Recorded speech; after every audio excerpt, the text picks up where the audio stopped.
Kebetulan kita akan sedikit share panduan tahap-tahapan untuk mature atau merunning kolam baru ya. Nah, tahapan pertama setelah air ini masuk, yuk kita dibantu sama Mr. Oyin nih dari Blaskoy Center. Kita proses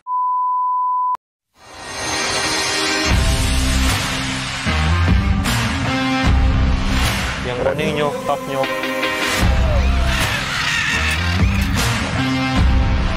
banyak, taunya ya cuma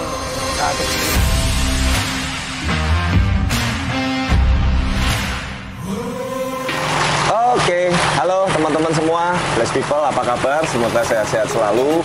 Nah, kali ini kita akan sedikit sharing progres dari salah satu fasilitas kolam baru kita di Blaskoy Center yang lokasi kedua. Nah, kebetulan kita akan sedikit share panduan tahap-tahapan untuk mature atau merunning kolam baru ya.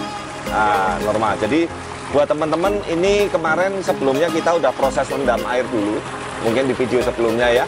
Setelah direndam, air dibuang, dibersihkan lagi, disteril. Nah, ini pengisian yang kedua menggunakan air tangki gunung. Langsung air gunung, nanti sekalian kita running. Nah, ini pun nanti juga nggak boleh ikan langsung masuk. Karena pH masih belum stabil, TDS segala macam ya, meskipun kita nggak ukur parameter secara detail, tapi intinya perlu waktu running dulu supaya air ini bisa mature. Nah, tahapan pertama setelah air ini masuk, yuk kita dibantu sama Mr. Oyin nih dari Blaskoy Center. Kita proses penggareman dulu. Penggareman ini adalah salah satu fungsinya untuk mensterilkan apabila ada bakteri-bakteri yang negatif atau ada parasit atau apapun, itu kita garam. Nah, sebetulnya idealnya itu per 1 ton 1 kilo. Ya, ini tadi udah masuk sebagian. Ini kan totalnya kurang lebih sekitar 12 ton lebih kolamnya. Kalau sama filter mungkin sekitar 14 ton. Nah, kita masukin sekitar 15 kilo. Nah, ini kita sambil lihat ya, seperti ini nih Norma, biar teman-teman ada gambaran ya. Saya bantu biar cepat. Nah, ini ditabur aja di semua. Intinya supaya merata di kolam. Nah, dan gunakan garam khusus ikan ya, jangan garam dapur ya. Kalau garam dapur mati ini biasanya garam kristal. Mereknya bebas, yang penting garam kristal dan bersih.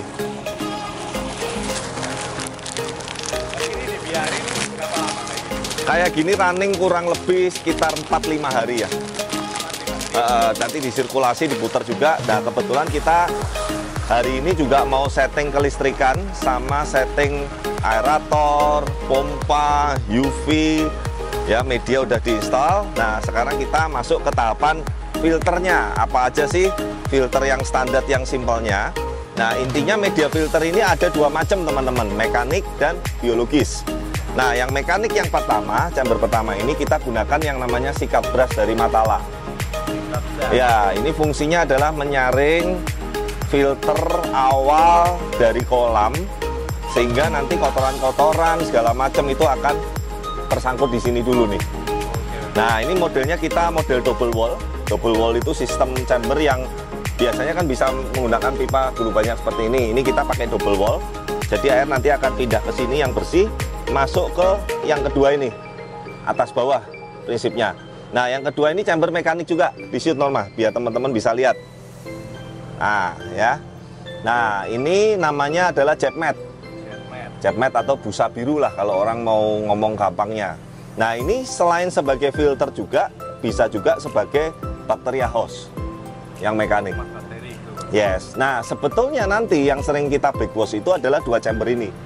Jadi chamber pertama sama yang kedua. Nah, di bawah ini kita sudah sediain pipa satu-satu untuk backwash.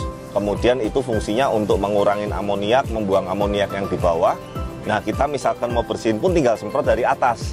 Nggak perlu dibongkar satu-satu. Nah, itulah makanya saya selalu ngomong kalau kita bikin kolam dari awal itu penataannya sudah benar, kita maintainnya enak, gampang.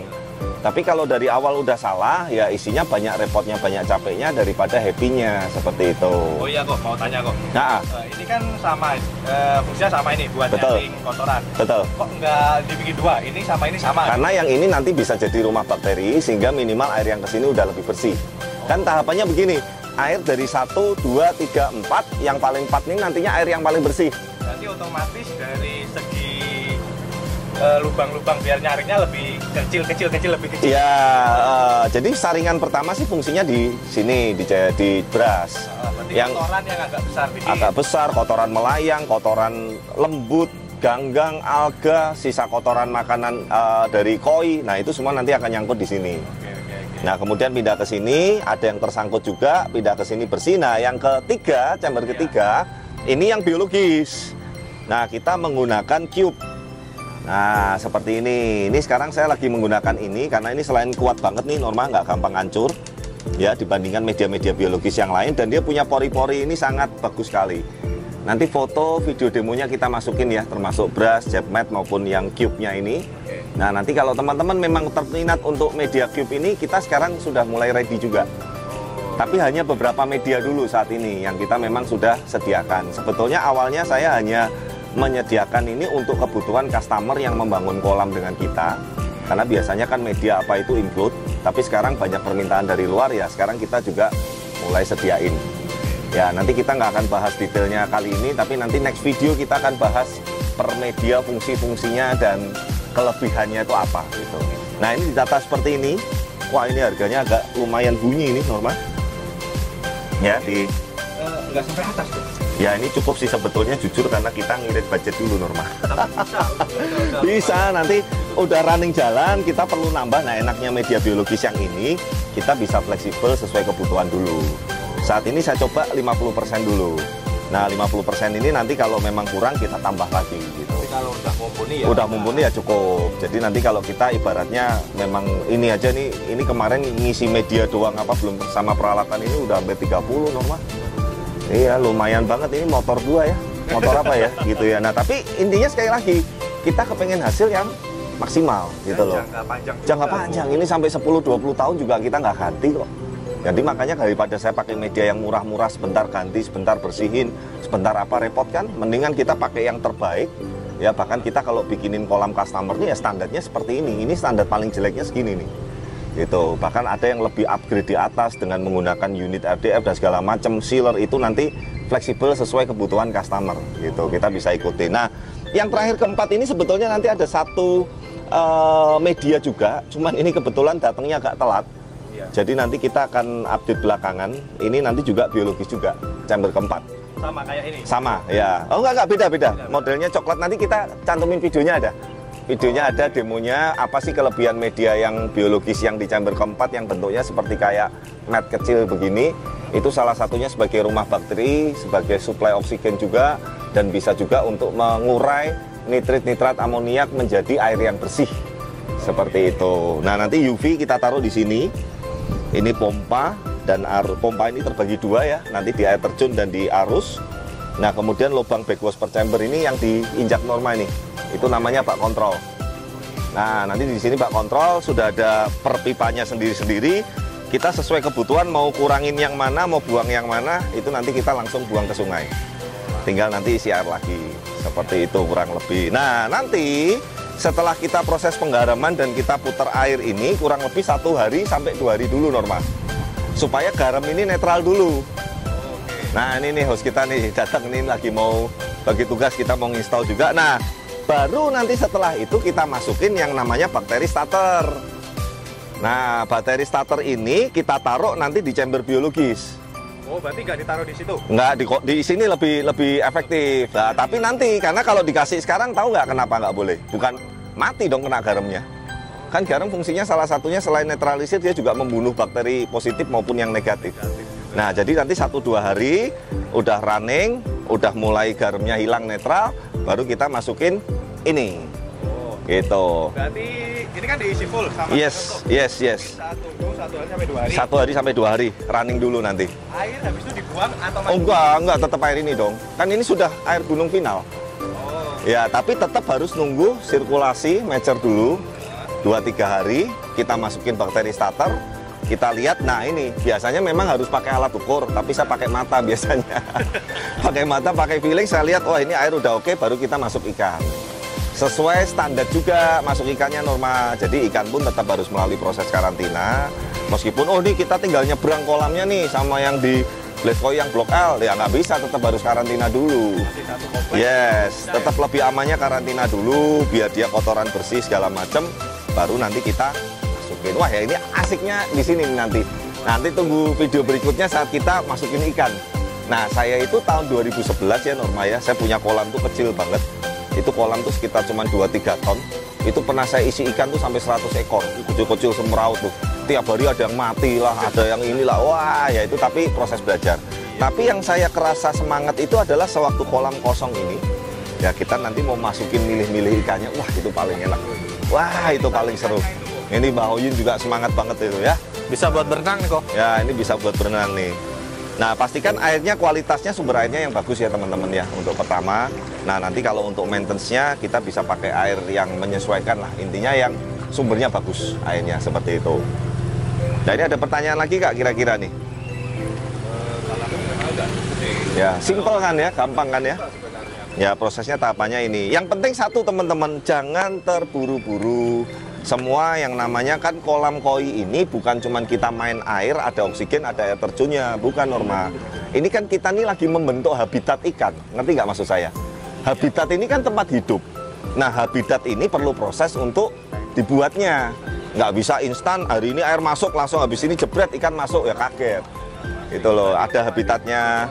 Pertama itu gimana caranya kita bikin habitatnya Ya, habitatnya yang jadi dulu, Ikannya. baru ikannya belakangan. Jangan beli ikan dulu baru bangun kolam, wah itu berantakan. Kayak saya dulu kan sama, kolamnya salah, bikinnya salah, ya kan air nggak bisa bagus, tapi saya nafsu beli ikan terus, nggak mati terus. Gitu loh. Tapi kalau kolamnya udah bener sekali buat selamanya, ikan kita gampang, tinggal pilih-pilih. Ini sudah hampir penuh ya, 70%. Ini kedalaman kira-kira kurang lebih 1 meteran kalau terisi air semua. Total kalau dengan filter 14 ton, nggak terlalu besar. Tapi teman-teman bisa lihat ini sangat ideal sekali kalau teman-teman punya taman yang konsepnya natural atau alam atau terbuka. Wah ini saya rekomendasi sekali. Dan kalau kita buat kolam Norma, kita ada desain gambarnya. Jadi nggak cuman wah kita datang langsung kita bangun seasalnya gitu, nggak. Kita planning dulu, kita desain dulu, kita hitung, kita ukur semua dulu, baru kita pengerjaan. Seperti itu. Dan menyesuaikan nanti customernya kepengennya gimana. Seperti itu. Gimana? Mau nyebut? Pakai air gunung.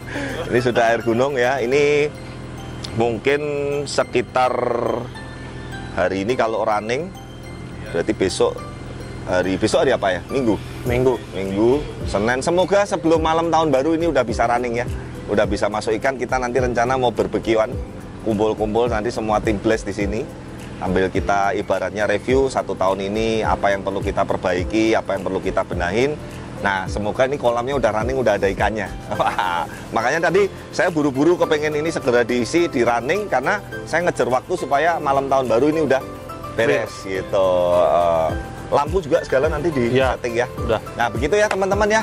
Nah, ini host kita nih sekarang juga ada di divisi kolam. Ya, Febrian apa IG-nya?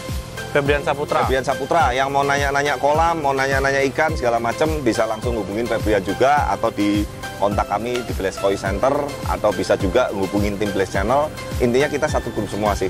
Nah, yang berminat paru bengkok juga kita ada Blaze Bird Center Semarang ya dengan Roy dan dengan Nandito. Nanti kita bisa hubungin. Intinya teman-teman mau tanya apapun jangan sungkan, kita sangat welcome sekali.